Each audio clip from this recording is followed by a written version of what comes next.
በስመ አብ ወወልድ ወመንፈስ ቅዱስ አሐዱ አምላክ አሜን። የዕለቱ ወንጌል የዮሐንስ ወንጌል ምዕራፍ 5 ከቁጥር 1 እስከ ፍጻሜ። ከዚህ በኋላ የአይሁድ በዓል ነበረ። ኢየሱስም ወደ ኢየሩሳሌም ወጣ። በኢየሩሳሌምም በበጎች በር አጠገብ በዕብራይስጥ ቤተ ሳይዳ የምትባል አንዲት መጠመቂያ ነበረች። 5 መመላለሻ ነበረባት። በእነዚህ ውስጥ የሆነም መንቀሳቀስ እየጠበቁ በሽተኞችና ዕውሮች አንካሶችም ሰውነታቸው የሚሰለለ ብዙ ሕዝብ ይተኙ ነበረ። አንዳንድ ጊዜ የጌታ መልአክ ወደ መጠመቂያይቱ ወርዶ ውሃውን ያናውጥ ነበርና፣ እንግዲህ ከውሃው መናወጥ በኋላ በመጀመሪያ የገባ ከማናቸው ካለበት ደዌ ጤናማ ይሆን ነበረ። በዚያም ከ38 ዓመት ጀምሮ የታመመ አንድ ሰው ነበረ። ኢየሱስ ይህንን ሰው ተኝቶ ባየ ጊዜ እስካሁን ብዙ ዘመን እንዲሁ እንደነበር አውቆ ልትድን ትወዳለህን? አለው። ድውዩም ጌታ ሆይ፣ ውሃ በተናወጠ ጊዜ በመጠመቂያይቱ ውስጥ የሚያኖረኝ ሰው የለኝም፣ ነገር ግን እኔ ስመጣ ሳለው ሌላው ቀድሞኝ ይወርዳል ብሎ መለሰለት። ኢየሱስ ተነሳና አልጋህን ተሸክመህ ሂድ አለው። ወዲያውም ሰውየው ዳነ፣ አልጋውንም ተሸክሞ ሄደ።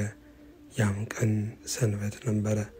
ስለዚህ አይሁድ የተፈወሰውን ሰው ሰንበት ነው፣ አልጋህን ልትሸከም አልተፈቀደልህም አሉት።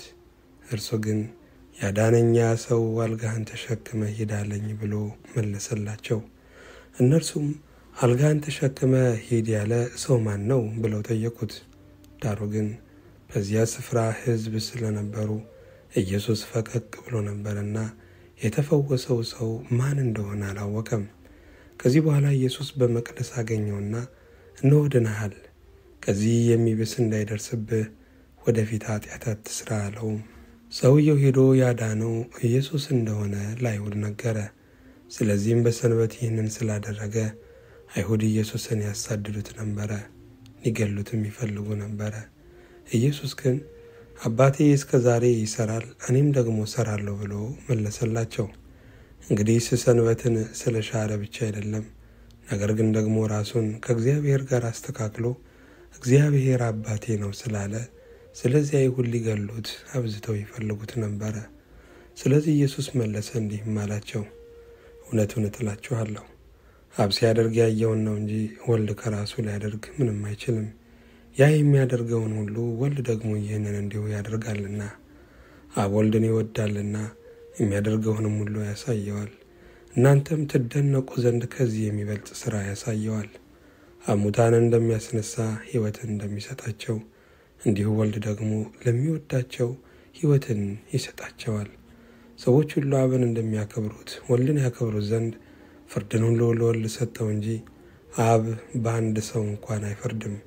ወልድን የማያከብር የላከውን አብን አያከብርም። እውነት እውነት እላችኋለሁ፣ ቃሌን የሚሰማ የላከኝንም የሚያምን የዘላለም ሕይወት አለው፣ ከሞትም ወደ ሕይወት ተሻገረ እንጂ ወደ ፍርድ አይመጣም።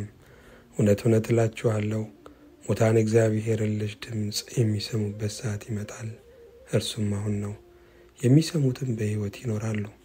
አብ በራሱ ሕይወት እንዳለው እንዲሁ ደግሞ ለወልድ በራሱ ሕይወት እንዲኖረው ሰጥቶታልና፣ የሰው ልጅም ስለሆነ ይፈርድ ዘንድ ሥልጣን ሰጠው። በመቃብር ያሉት ሁሉ ድምፁን የሚሰሙበት ሰዓት ይመጣል። መልካም የሚያደርጉ ለሕይወት ትንሣኤ፣ ክፉም ያደረጉ ለፍርድ ትንሣኤ ይወጣሉና በዚያ አትደነቁ። እኔ ከራሴ አንዳች ላደርግ አይቻለኝም። እንደ ሰማሁ እፈርዳለሁ፣ ፍርዴም ቅን ነው፣ የላከኝን ፈቃድ እንጂ ፈቃዴን አልሻምና። እኔ ስለ ራሴ ብመሰክር ምስክሬ እውነት አይደለም፣ ስለ እኔ የሚመሰክር ሌላ ነው። እርሱም ስለ እኔ የሚመሰክረው ምስክር እውነት እንደሆነ አውቃለሁ። እናንተ ወደ ዮሐንስ ልካችኋል፣ እርሱም ለእውነት መስክሯል። እኔ ግን ከሰው ምስክር አልቀበልም። እናንተ እንድትድኑ ይህንን እላለሁ እንጂ። እርሱ የሚነድና የሚያበራ መብራት ነበረ። እናንተም ጥቂት ዘመን በብርሃኑ ደስ ሊላችሁ ወደዳችሁ። እኔ ግን ከዮሐንስ ምስክር የሚበልጥ ምስክር አለኝ። አብ ልፈጽሞ የሰጠኝ ሥራ፣ ይህ የማደርገው ሥራ አብ እንደላከኝ ስለ እኔ ይመሰክራልና፣ የላከኝ አብም እርሱ ስለ እኔ መስክሯል። ድምፁን ከቶ አልሰማችሁም፣ መልኩንም አላያችሁም። እርሱም የላከውን እናንተ አታምኑምና በእናንተ ዘንድ የሚኖር ቃሉ የላቸውም። እናንተ በመጻሕፍት የዘላለም ሕይወት እንዳላችሁ ይመስላችኋልና እነርሱን ትመረምራላችሁ፣ እነርሱም ስለ እኔ የሚመሰክሩ ናቸው። ነገር ግን ሕይወት እንዲሆንላችሁ ወደ እኔ ልትመጡ አትወዱም። ከሰው ክብርን አልቀበልም፣ ዳሩ ግን የእግዚአብሔር ፍቅር በራሳችሁ እንደሌላችሁ አውቃችኋል። እኔ በአባቴ ስም መጥቻለሁ፣ አልተቀበላችሁኝምም።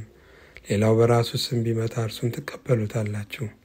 እናንተ እርስ በርሳችሁ ክብር የምትቀባበሉ ከአንዱም ከእግዚአብሔር ያለውን ክብር የማትፈልጉ እንዴት ልታምኑ ትችላላችሁ? እኔ በአብ ዘንድ የምከሳችሁ አይምሰላችሁ። የሚከሳችሁ አለ፣ እርሱም ተስፋ የምታደርጉት ሙሴ ነው። ሙሴንስ ብታምኑት እኔም ባመናችሁ ነበረ፣ እርሱ ስለ እኔ ጽፏልና። መጽሐፍትን ካላመናችሁ ግን ቃሌን እንዴት ታምናላችሁ? ምስጋና ለእግዚአብሔር ይሁን። ሁለተኛይቱ የሐዋርያው የቅዱስ ጳውሎስ መልእክት ወደ ቆሮንቶስ ሰዎች ምዕራፍ 6 ከቁጥር 11 እስከ ፍጻሜ። ከማያምኑ ጋራ በማይመች አካሄድ አትጠመዱ። ጽድቅ ከዓመፃ ጋራ ምን ተካፋይነት አለውና? ብርሃንም ከጨለማ ጋራ ምን ኅብረት አለው? ክርስቶስ ከብዔልወር ጋራ ምን መስማማት አለው? ወይስ የሚያምን ከማያምን ጋራ ምን ክፍል አለው? የእግዚአብሔር ቤተ መቅደስም ከጣዖት ጋራ ምን መጋጠም አለው? እኛ የሕያው እግዚአብሔር ቤተ መቅደስ ነንና። እንዲሁም እግዚአብሔር ተናገረ እንዲህ ሲል፣ በእነርሱ እኖራለሁ፣ በመካከላቸውም እመላለሳለሁ፣ አምላካቸውም እሆናለሁ፣ እነርሱም ሕዝቤ ይሆናሉ። ስለዚህም ጌታ ከመካከላቸው ውጡና የተለያችሁ ሁኑ፣ ርኩስንም አትንኩ ይላል። ሁሉንም የሚገዛ ጌታ እኔም እቀበላችኋለሁ፣ ለእናንተም አባት እሆናለሁ፣ እናንተም ለእኔ ወንድ ልጆችና ሴት ልጆች ትሆናላችሁ ይላል። ምስጋና ለእግዚአብሔር ይሁን። መጀመሪያይቱ የሐዋርያው የቅዱስ ጴጥሮስ መልእክት ምዕራፍ 1 ከቁጥር 6 እስከ 10። እርሱንም ሳታዩት ትወዱታላችሁ። አሁንም ምንም ባታዩት በእርሱ አምናችሁ የእምነታችሁን ፍጻሜ እርሱም የነፍሳችሁን መዳን እየተቀበላችሁ በማይነገርና ክብር በሞላበት ሐሴት ደስ ይላቸዋል። ለእናንተም ስለሚሰጠው ጸጋ ትንቢት የተናገሩት ነቢያት ስለዚህ መዳን ተግተው እየፈለጉ መረመሩት። በእነርሱም የነበረ የክርስቶስ መንፈስ ስለ ክርስቶስ መከራ ከእርሱም በኋላ ስለሚመጣው ክብር አስቀድሞ እየመሰከረ በምን ወይም እንዴት ባለ ዘመን እንዳመለከተ ይመረምሩ ነበር። ለእነርሱም ከሰማይ በተላከ በመንፈስ ቅዱስ ወንጌልን የሰበኩላችሁ ሰዎች አሁን ባወሩላችሁ ነገር እናንተን እንጂ ራሳቸውን እንዳላገለገሉ ተገለጠላቸው። ይህንንም ነገር መላእክቱ ሊመለከቱ ይመኛሉ። ምስጋና ለእግዚአብሔር ይሁን። የሐዋርያት ሥራ ምዕራፍ 12 ከቁጥር 10 እስከ 21። የመጀመሪያውንና የሁለተኛውንም ዘብ አልፈው ወደ ከተማ ወደሚወጣው ወደ ብረቱ መዝጊያ ደረሱ። እርሱም አውቆ ተከፈተላቸው። ወጥተውም አንዲት ስላች አለፉ። ወዲያው መልአኩ ከእርሱ ተለየ። ጴጥሮስም ወደ ልቡ ተመልሶ ጌታ መልአኩን ልኮ ከሄሮድስ እጅና የአይሁድ ሕዝብ ይጠብቁት ከነበረው ሁሉ እንዳዳነኝ አሁን በእውነት አወቅኩ አለ። ባስተዋለም ጊዜ እጅግ ሰዎች ተከማችተው ይጸልዩበት ወደ ነበረው ማርቆስ ወደ ተባለው ወደ ዮሐንስ እናት ወደ ማርያም ቤት መጣ። ጴጥሮስም የደጁን መዝጊያ ባንኳኳ ጊዜ ሮዴ የሚሏትም አንዲት ገረድ ትሰማ ዘንድ ቀረበች።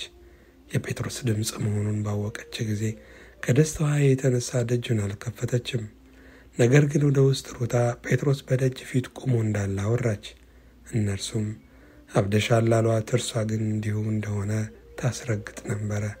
እነርሱም መልአኩ ነው አሉ። ጴጥሮስ ግን ማንኳኳቱን አዘወተረ። ከፍተውም አዩትና ተገረሙ። ግን ዝም እንዲሉ በእጁ ጠቅሶ ጌታ ከወህኒ እንዴት እንዳወጣው ተረከላቸውና ይህንን ለያዕቆብና ለወንድሞች ንገሩ አላቸው። ወጥቶም ወደ ሌላ ስፍራ ሄደ። በነጋም ጊዜ ጴጥሮስን ምን አግኝቶት ይሆን ብለው በጭፍሮች ዘንድ ብዙ ሁከት ሆነ። ሄሮድስም አስፈልጎ ባጣው ጊዜ ጠባቂዎችን መረመረ፣ ይገሏቸውም ዘንድም አዘዘ። ከይሁዳም ወደ ቂሳርያ ወርዶ በዚያ ተቀመጠ። ምስጋና ለእግዚአብሔር ይሁን። የማቴዎስ ወንጌል ምዕራፍ 17 ከቁጥር 14 እስከ 22። በዚያን ጊዜ ደቀ መዛሙርቱ ስለ መጥምቁ ስለ ዮሐንስ እንደነገራቸው አስተዋሉ። ወደ ሕዝቡም ሲደርሱ አንድ ሰው ወደ እርሱ ቀረበና ተንበርክኮ ጌታ ሆይ ልጄን ማርልኝ፣ በጨረቃ እየተነሳበት ክፉኛ ይሰቃያልና፣ ብዙ ጊዜ በእሳት ብዙ ጊዜም በውኃ ይወድቃልና፣ ወደ ደቀ መዛሙርትህም አመጣሁት፣ ሊፈውሱትም አቃታቸው አለው። ኢየሱስም መልሶ የማታምን ጠማማ ትውልድ ሆይ እስከ መቼ ከእናንተ ጋር እኖራለሁ? እስከ መቼ ስታገሳችኋለሁ? ወደዚህ ወደ እኔ አምጡት አለ። ኢየሱስም ገሰጸው። ጋኔኑም ከእርሱ ወጣ፣ ብላቴናውም ከዚያች ሰዓት ጀምሮ ተፈወሰ። ከዚህም በኋላ ደቀ መዛሙርቱ ብቻቸውንም ወደ ኢየሱስ ቀረቡና እኛ ልናወጣው ያልቻልን ስለምንድን ነው አሉት።